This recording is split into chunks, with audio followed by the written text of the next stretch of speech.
we are such a small community because of this very particular interest that we have. But and I think, as you do, that the community is not the community of the present, is the community extends in the past.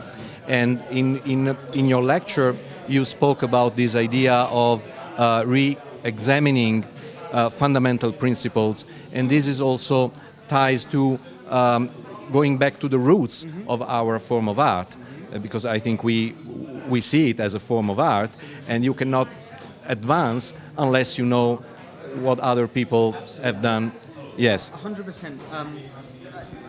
I think for me, one of the really interesting things through the development of what it is that I do has been that I now think of myself as being far closer to the truly classic form of mentalism than I ever have been in the past. So it's interesting to me that as I develop further, as I learn more, I actually revert further and further backwards rather than forwards in terms of the material that I'm interested in, the style that I'm interested in.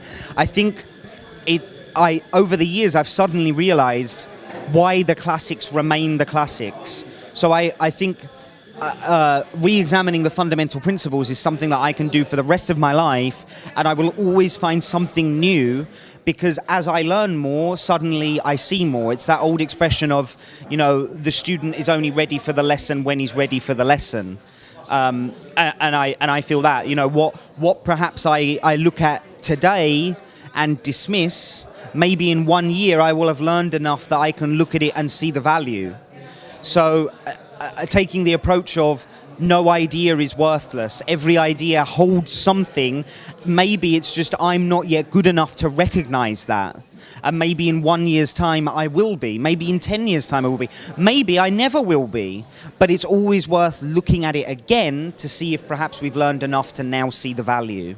And Max Maven, another huge influence, has the lovely expression of, he said to me once that he spent most of his life talking with dead people.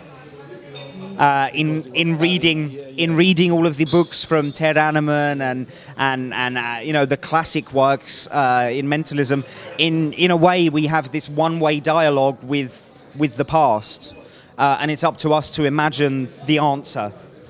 So we get to ask all of the questions to the greats of mentalism, Anneman, Corinda, everybody.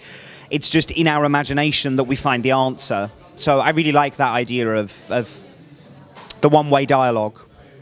Okay.